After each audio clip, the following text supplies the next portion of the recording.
Okay, hey guys, Rhythm22 here, and I kind of made a mistake during the recording of this video. I made it way too quiet, so I'm like, you can see me trying to talk there, but I'm actually not pretty much not talking to anyone, because I made it so quiet compared to the video. Okay, I'm not sure if I'll be able to fix that, so I was just gonna record over this, but I'm doing something a bit different now. This is obviously Assetto Corsa, and I'm actually doing a mod review. And this particular mod is one that I personally like a lot, which is the Red Bull X2010. Now, one thing I wanted to point out before I say anything, this is actually there's two different cars. The first one, which is the one I'm gonna be first driving, is the X2010 Standard, which has 630 brake horsepower and about 400 newton meters of torque. And the one I'm going to be driving after this is the Red Bull X2010 S1, or Step 1 as the game calls it. That's the one with 1500 brake horsepower and about 700 newton meters of torque. So yeah, it's a pretty big difference between the two cars. I made a mistake of thinking that this was the actual car, and I thought it was a bit slow, but then I realized it's actually the standard version. Now, the standard version was in Gran Turismo 6, if I recall correctly. It might be in 5, but I don't actually know. I know it's in 6 because there's actually a whole event based around it, just the standard version without the fan car and the upgraded engine. So this is more akin to a regular Formula 1 car of today, except just like a bit more agile and, in my opinion, more difficult to drive, but very rewarding if you get it just right. Then the next car I'm going to be talking about is actually the variant of it, which has 1500 brake horsepower again, and it's a fan car. This is the one that most people think of when they hear the X2010. It's the one that's really fast, to put it bluntly. It has a top speed of, I heard, about over 270 miles per hour, which is insane when you think about it. You see, later on, I try to go up a Rouge, and once I hit the straight at the top of the hill, I easily go over 400 kilometers per hour, which is about 255 miles per hour, which is really fast. And considering it's not as long as straight as the Mulsanne Street on the La Sarthe, where 250 miles per hour was originally reached, that's pretty crazy. So the first car here, again, is just the regular standard car. It's basically just like, well, I see it as just like a more of an updated, like, futuristic Formula 1 car more than anything else, really. Like like, one thing I have to point out, like, I'm gonna show the video over, it's really hard to drive to the limit, since it's super easy to, like, put too much gas on it and just completely, like, derail it from the road, for lack of a better term. So I was just gonna go over to, like, showing, like, my best lap. So I was just gonna show you my best lap and commentate over how, like, I dealt with it and stuff like that. Okay, so we're starting, like, right before the bus stop, so I'm just gonna go over, like, how I kinda, like, handled this. So, like, here I think, yeah, I messed up there, because it's super easy to spin the wheels in second gear when you go through the bus stop and try to get out of the corner. But I believe you should, like, right after you see the wall on the left disappear, you start braking, and then you go as sharp into the corner as you can, and then just come out of the corner blazing. And up here you can take out Rouge Flat if you go right over the curb on the left side.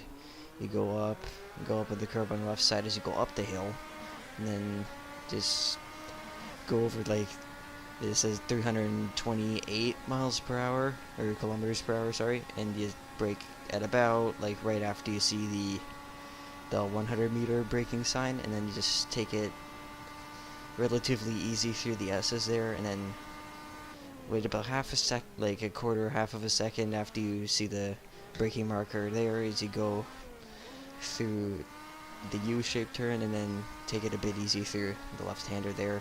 Right when you go into the bridge, you see a 100 meter braking marker. You wait a second, then start braking, and you could go fairly full throttle, and then once you go under the bridge here, you go into third gear, as I did here, and you keep third gear. Just keep your foot steady on the, like halfway through the, just put half the throttle on, just to make sure you don't spin the wheels, and just go easy through there, and then you're pretty much flat out until right under the bridge by the bus stop. As you see, you go through here, it's fairly easy to go flat out there, and you go under the bridge right after it disappears from your view, then you start braking. And I didn't realize I was still third gear here, so I went slower than I should have, but then I shifted back down. It's good to keep third gear through there just because it's super easy to spin the wheels, and then you go back to second just to get the revs back up.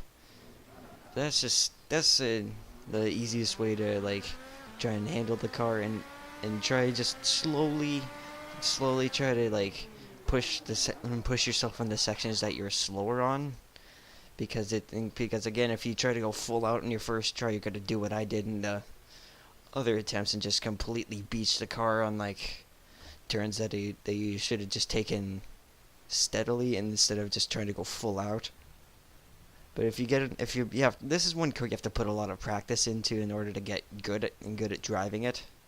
So that's one thing I like about the car. Actually, it's easy to learn, difficult to master. I know people probably talk about a lot of cars like that, but it's really true with this car.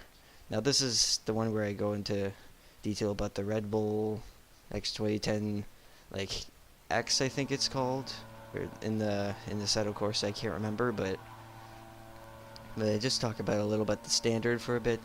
Final conclusions on that. Again, it's easy to learn, difficult to master, but if you put in the work, you can really put some good lap times in.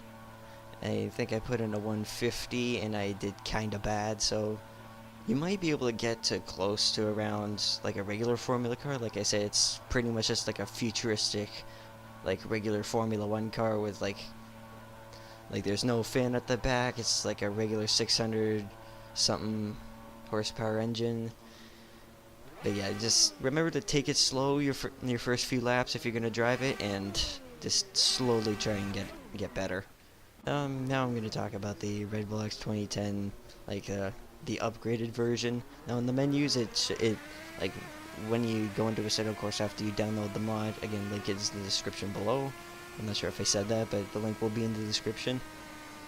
The first car that comes up when you go over it is the Azur Color, which is the light blue, and that's the standard version. And you go into the one that has like the rev gauge on it. Then you go into the icon that has the rev gauge on it, and that gives you the two options, which is the first one's the standard, which is the default one, and then the S1, which is the fan car.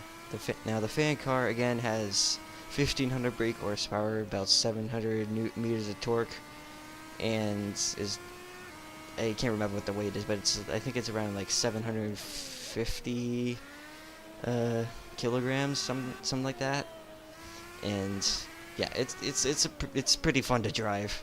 Like, I'll put the clip over the 2 laps that I put in that I think were the best that I pulled, that I was able to pull out of this. You can see I'm going through a fair amount quicker than the standard version. That's because, again, 1500 brake horsepower, 700 newton meters of torque, and the one thing that I think actually makes this car like how fast it is, other than the engine, obviously, is actually the fan at the back of the car, which creates like downforce even through slow corners, and it basically sucks the air out the bottom of the car, creating low air pressure, which creates downforce. Now through high speed corners, that it wouldn't make too much of a difference in regards to downforce, since the air under would be rushing super quick anyways. But through the low speed corners where the car isn't going as fast, that's where it really shines. Like you can see through whenever I go through the bus stop, it's fairly quick, and then when you go through the S's after Eau Rouge, it's super quick since the fan at the back of the car is creating so much downforce. Even though I'm not going too fast, it's still creating a bunch of downforce, so you can go through the corners really quickly. Now you can see you have to actually brake through Eau Rouge a bit, or like let off the gas a bit, because just because you carry so much speed up there, because 700 newton meters of torque, it's gonna really push you up the hill. But other than that, there's not much else to say. It's really fast through the straights, really fast through the corners.